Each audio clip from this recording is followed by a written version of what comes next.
This is Tony Jeffries and you're watching Sporting Icons. Alright, Phil, Neil, Fannon, Jaffa. That's Jaffa, that's Neil. I know. So it's 10 years in now? 10 years, 12 year, but it's 10 year. Because obviously 2 year we missed with the pandemic. The pandemic. It's one of our better shows, this one. It's special, especially with Tommy Ward. He made his debut, and he's number one in the world. He made his debut 10 years ago, 11 years ago, didn't we, Neil? So I'm really looking forward to it. So after this one, is a plan between yourselves, Probellum and everyone to get him a world title shot? Yeah, the WBA has rated him number one, so hopefully they'll make him mandatory. You know, there's just...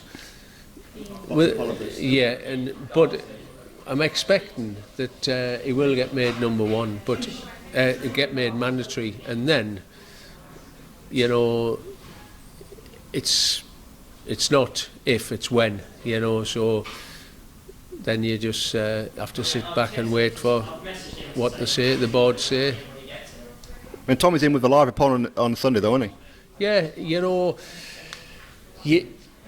obviously, if you picked somebody too easy, the board would knock it back. So it's nearly impossible to pick somebody who isn't good enough to be in the ring. And then they've got the added incentive that if they get stuck in and do the business, then they're in for a big fight themselves, you know, just whether, like, they move up the rankings, obviously. So they're all hard fights, and people would think, is it wise to fight, you know? But me and Tommy and Jaffa spoke about it, and like, Tommy's a fighting man, so he wants to fight. And also, if you just sit back, if he gets the chance to box for a world title in March next year and he sits back, he'd have been out the ring for 12 months. So you think, and then it hampers your chance of winning the world title. So if you're good enough,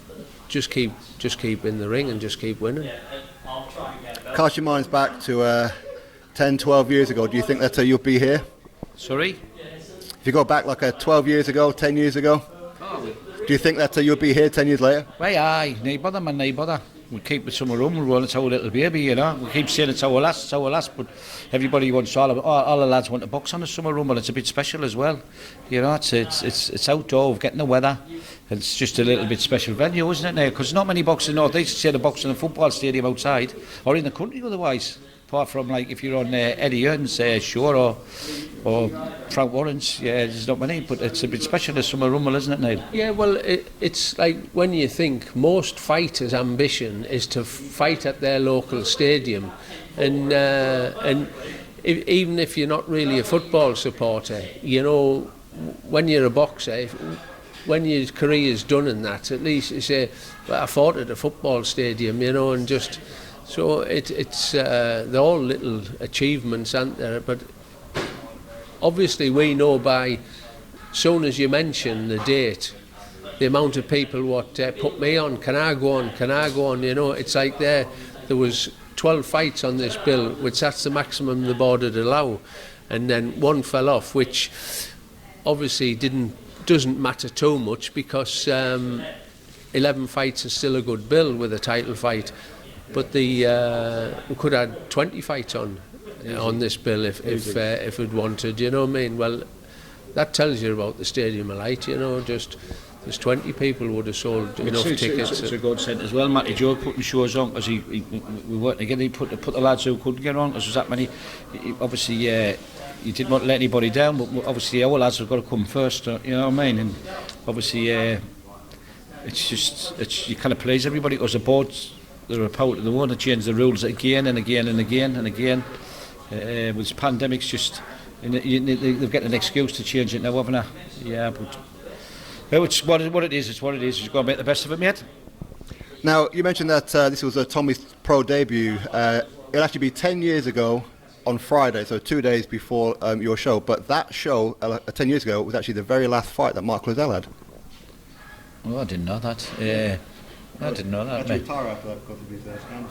Means out to me. I didn't even know that. Did you know? No, I knew that. I think it was the 10th of July or something when Tommy fought when his debut. But I know that he was 18 on the 15th of May, and so that was the soonest we could get him his licence and get him out, because he'd been in the gym for 6 or 7 months before then. And I didn't know that about Mark Lozelle. He boxed once for us, didn't he? Once. Yeah, that was his 6th and final fight. That was. I didn't know that. who did he fight then?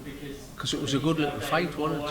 I was a good scrapper. 4 round there. I don't know if I've got it on there.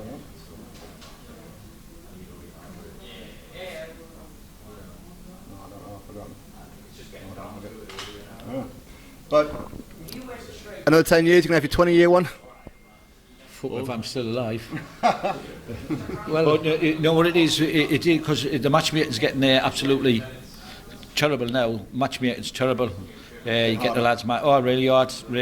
You've got your over a barrel, haven't you?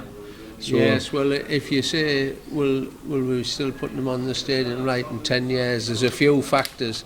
Whether we're alive, whether Sunderland's still playing football, there's lots of factors. Matty, that is true. Anyway, Matty will be tatting over the stadium and light it for Patty and he can do it, Matty. So me and Fanno's done our lot. We want St James's Park, Matty, don't we? St James's Park, you've got no chance of getting in St James's Park with Amanda. I bet more likely with a filler or whatever we're not Newcastle United. Right, do you want these two now? I do. Thanks, guys. Will you